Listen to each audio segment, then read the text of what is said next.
सासू माँ, कभी मेरे बारे में सोचा आपने?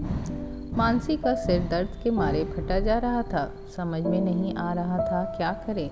जूठे बर्तन पड़े उसे मुंह चिढ़ा रहे थे। अभी अभी वह अपनी नंद पूजा के साथ बाजार से लौट कर आई थी और पूजा उसको जबरदस्ती ले गई थी अपने साथ। उसने पूजा से कहा भी था, दीदी घर में सारा काम पड़ा है, अभी किसी और के साथ बाजार चली जाइए।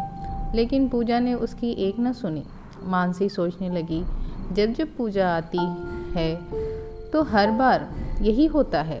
पूरा परिवार कहीं न कहीं मानसी को अनदेखा करता और वह अकेलेपन से बहुत घबराती।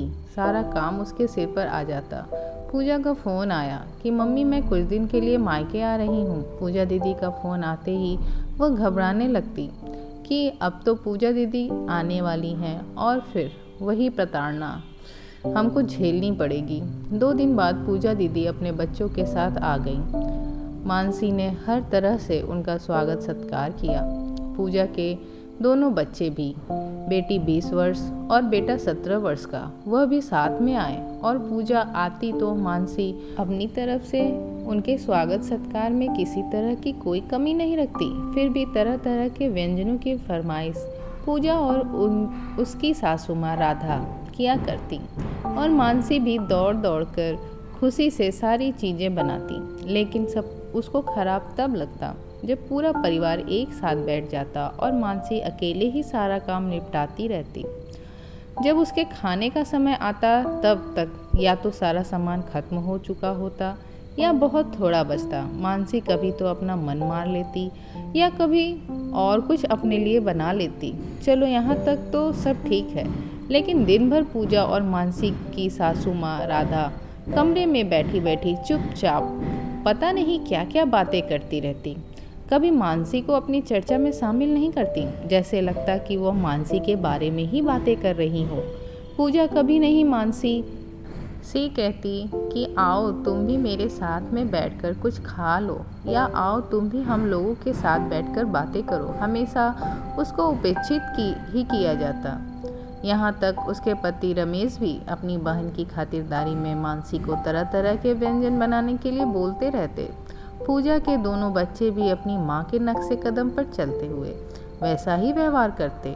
जैसे ही मानसी थोड़ा देर आराम करने के लिए बैठती, वैसे ही आकर बोलते, मामी हमको यह चाहिए, यह दे दीजिए। मानसी कहती कि जाओ अपने आप जाकर यह सामान ले लो, लेकिन तभी राधा बोल पड़ती, 4 दिन को बच्चे आए हैं तो क्या उनके लिए इतना भी नहीं कर सकती हो।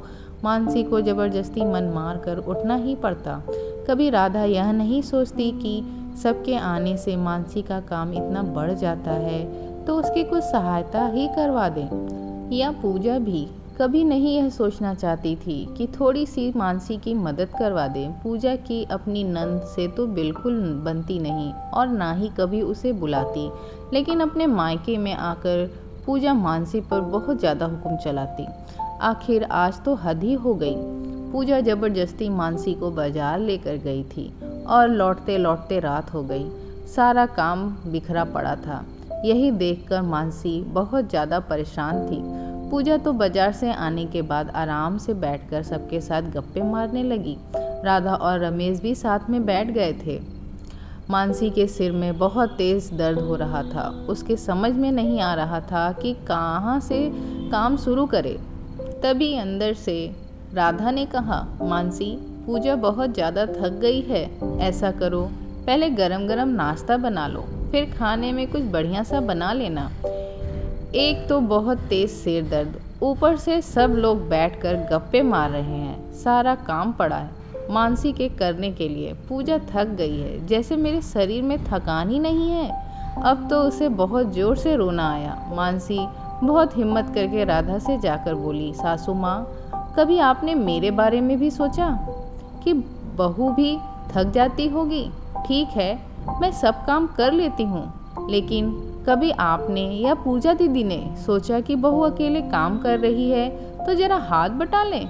घर में 4 व्यक्ति बढ़े हैं तो काम तो बढ़ता ही है, वह भी तब जब सब बराबर के खाने वाले हों। आप क्या समझती हैं मैं कोई रोबोट हूँ जो चाहे जितना काम करा ले? नहीं, अब मैं भी थक गई हूँ, मेरा भी शरीर आराम चाहता है। और फिर इतना करने के बाद भी आप लोगों को कभी यह नहीं लगता कि मैं कुछ करती भी हूँ? मेरा भी मन करता है कि जब आप सब लोग बैठकर बातें करते हैं तो मैं भी आप लोगों के साथ बैठकर बातें करूं। क्या मेरे अरमानों की कोई कीमत ही नहीं है? इतना सारा काम पड़ा है, आप सब लोग आराम करने बैठ गए और मुझे फरमाइशों की लिस्ट मिलनी शुरू हो गई। तभी राधा टपाक से बोली, लगता है कि तुमको मेरी बेटी का आना खराब लगता है। यह मेरी बेटी का मायका है, इसका जब मन करेगा चाहेगा ये आएगी। तो मम्मी, मैंने कब आने के लिए मना किया? मैं तो बस यह कहना चाहती हूँ कि जब दीदी आए तो आप लोग सब थोड़ी सी मदद करवा लीजिए तो मुझे भी अच्छा लगेगा। यह कहकर मानसी की आंखों से आंसू बहने लगे। तभी राधा बोली, लगता है तुम बहुत ज़्यादा मेरी बेटी के आने से दुखी हो जाती हो, लेकिन ये तो आती ही रहेगी।